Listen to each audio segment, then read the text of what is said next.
আমি খুব একটা ওপেন মাইন্ডেড না, যেটা আমি খুব একটা ইন্টারভিউ দিই বা সোশ্যাল মিডিয়াতে খুব অ্যাক্টিভ। সো যে কারণে ছোট ছোট রিলসগুলো বের করে মানুষ আমার ক্যারেক্টারটাকে জাজ করতে পারে খুব ইজিলি।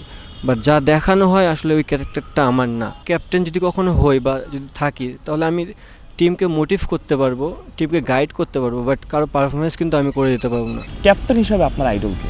আমি ধোনিকে অনেকবার দেখছি যে সে চুপচাপ থাকে, অনেক কিছু করে, হ্যান্ডেল করে।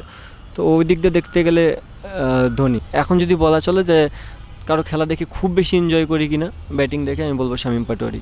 যেটা আলোচনা চলছে লিটন দা কয়েকদিন ধরে, এবং অনেকেই বলছেন যে আপনি হয়তো নেক্সট টি-20 ক্যাপ্টেন। আমার প্রশ্নটা হচ্ছে যে আপনি ক্যাপ্টেন্সিটা কতটা এনজয় করেন, আর বোর্ড থেকে আসলে এই ব্যাপারে আপনার সাথে যোগাযোগ করা হয়েছে কিনা?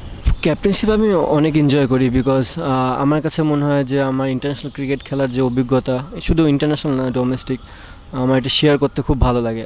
আর আমি নট অনলি যে ক্যাপ্টেন থাকলে শুধু শেয়ার করি জিনিসটা তেমন না, আমি অ্যাজ এ প্লেয়ার হিসাবেও যখন খেলি আমার থট প্রসেসগুলো আমি শেয়ার করি। সো এই দিক দিয়ে আমি কখনোই পিছপা হই না। আমার এটা খুবই ভালো একটা জায়গা যে আমি আমার যেটুকু জ্ঞান আমি শেয়ার করার চেষ্টা করি।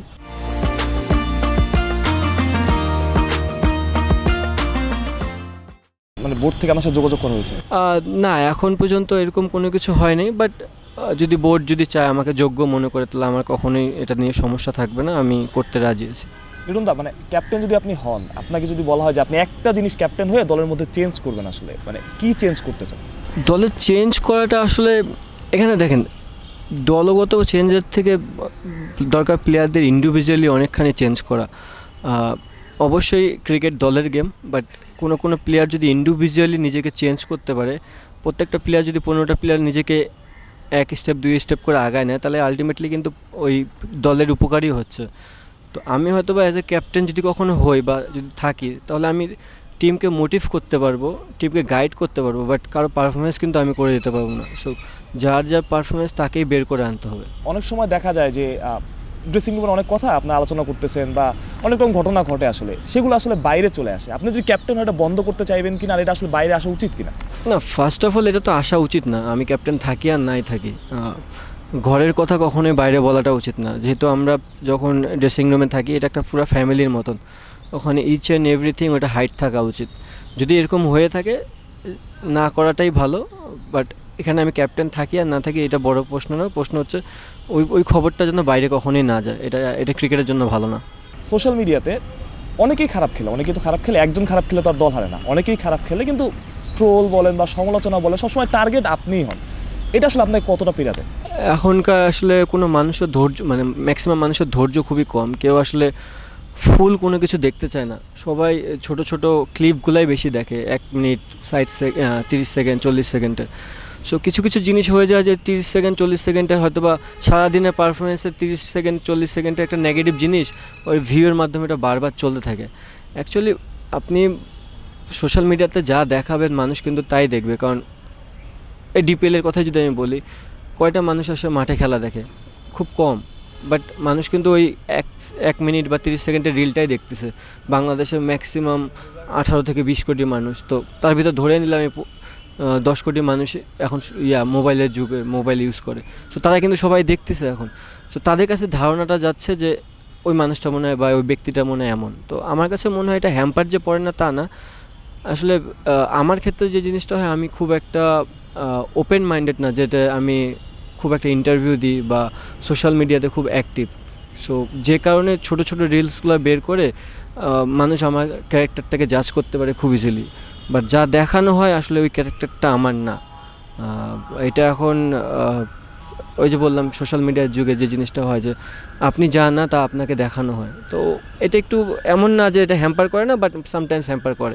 সবার ফ্যামিলি থাকে, সবাই তো আসলে মানুষ। আপনার ক্রিকেটার হলে আমরা যেভাবে দেখি আপনারা তারা, কিন্তু আপনারা আলটিমেটলি মানুষই। আসলে ফ্যামিলির সাইড থেকে আসলে তারা কতটা কষ্ট পান? ডেফিনেটলি কষ্ট পায়।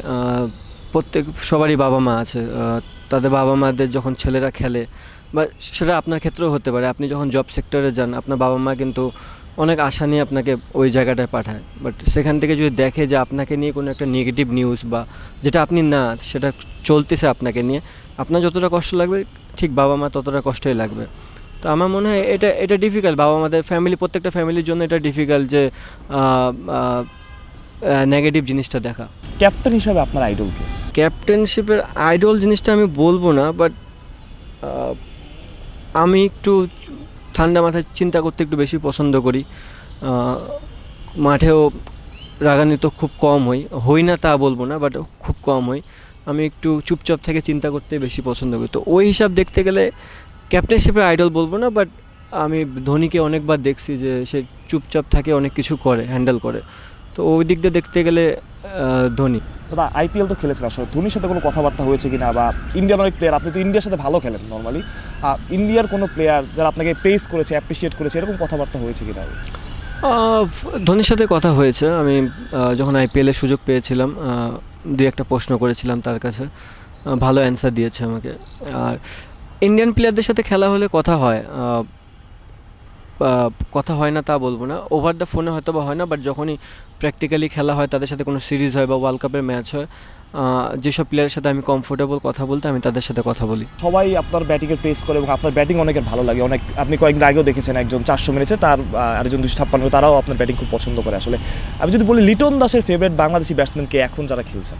ফেভারিট বলবো না, বাট আমার কয়েকজন প্লেয়ারের খেলা খুবই ভালো লাগে। আমি এটা আগেও বলেছি, সৌম্যর ব্যাটিং আমার খুবই পছন্দ, কারণ ও যেভাবে ক্রিকেট খেলে বা ওর যে শটগুলো খেলে, সেই শটগুলো খুব কম প্লেয়ারই খেলতে পারে। ইদানিং আমি তামিমের সাথে অনেক ক্রিকেট খেলছি, আমার কাছে তামিমের ব্যাটিংও অনেক অন্যরকম মনে হয় যে ওর যে ব্যাটিংয়ের ধরন, সেটা ডিফারেন্ট কিছু তৈরি করতে পারে। তৌহিদ হৃদয়ের গেম সেন্স অনেক ভালো, প্লাস জাকিরের গেম সেন্সও অনেক ভালো। আমি ফেভারিট বলবো না, বাট আমার কয়েকজন প্লেয়ারের খেলা খুবই পছন্দ। সরি, আরেকটা প্লেয়ার আছে যার কথা না বললে না, শামীম পাটোয়ারি। এখন যদি বলা চলে যে কারো খেলা দেখে খুব বেশি এনজয় করি কিনা ব্যাটিং দেখে, আমি বলবো শামীম পাটোয়ারি। নাহিদ রানাকে নিয়ে কী বলবো?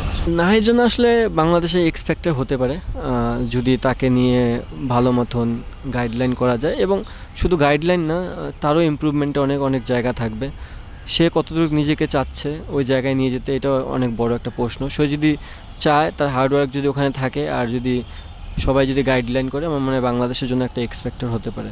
আপনি যদি ক্যাপ্টেন্সির দায়িত্বটা আসলে নেন শেষ পর্যন্ত, আপনি কি লং রানে চান, মানে লং রান বা লং টাইমের জন্য? অনেক সময় হয় যে 1-2 সিরিজ ক্যাপ্টেন্সির থেকে আপনি লাস্ট ওয়েস্ট ইন্ডিজ সিরিজ খুব ভালো করেছেন, এটা যদি লং টার্ম হয়, সেটা কি ভালো হয় কিনা আপনার জন্য? ডেফিনেটলি, আপনি যখন কোনো কাজে যাবেন, সেটা যখন আপনি জানবেন আপনার গোলটা কি, আপনার প্ল্যানিংটা করতে ইজি হবে। আমি নট অনলি যে প্রিভিয়াস ক্যাপ্টেনশিপ করেছি তা না, আমি কিন্তু তার আগেও ছিলাম। সো জিনিসটা লং টাইমে যদি হতো, তাহলে হয়তো বা আমার চিন্তাধারা আরও চেঞ্জ হতো। আমি কিন্তু করেছি, কেউ চলে গেছে, তার জায়গায় 1 ম্যাচ 2 ম্যাচ, সো ওইভাবে আলটিমেটলি আমার চিন্তাধারা ওইভাবে ফোকাস পায় নাই, আমার থট প্রসেসও আমি শেয়ার করতে পারি নাই। সো যদি কখনো সুযোগ হয় লং টাইমের জন্য, আমার মনে হয় এটা একটা ভালো সাইন হবে। আপনি লং টাইমের জন্য ক্যাপ্টেন্সির কথা বলছিলেন, এটা কি আসলে একটা বিশ্বকাপ প্ল্যান করে করা উচিত কিনা, যে 2 বছর পর একটা বিশ্বকাপ আছে, বিশ্বকাপের সময় আমরা বললাম যে ওয়ার্ল্ড কাপ পর্যন্ত আপনি ক্যাপ্টেন থাকবেন, তার আগে আপনাকে কোনো প্রেশারও দেওয়া হবে না, কোনো রকম চাপও দেওয়া হবে না, আপনি ফ্রিলি কাজটা করবেন। আলটিমেটলি বাংলাদেশ যে খুব ভালো জায়গায় আছে ওয়ার্ল্ড ক্রিকেটে, তাও কিন্তু না। আপনি T20 ফরম্যাটে আমরা কত নম্বর দল, অনেক পিছনের দল। ওয়ানডে ফরম্যাটেও যদি আপনি ওভারঅল চিন্তা করেন, ওয়ার্ল্ড কাপ বলেন, চ্যাম্পিয়ন্স ট্রফি, আমার অনেক পিছনের দল। সো এখানে এমন না যে চাপ কোনো কিছু প্রেশার ক্রিয়েট করবে, বাট হ্যাঁ, যাকেই দেওয়া হোক না কেন, একটা লং টাইম দিলে সে ওই জিনিসটা নিয়ে আগাতে পারবে।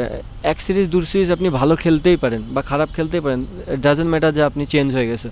সো আপনি যখন লং টাইমের জন্য যাবেন, তখন আপনি অনেক কিছু চিন্তা করবেন, অনেক প্লেয়ার ফাইন্ড আউট করতে পারবেন, তারপরে একটা দল তৈরি করতে পারবেন। আমার মনে হয় যাকে দেওয়া হোক, লং টাইমের জন্য দেওয়া হলে খুব ভালো হয়।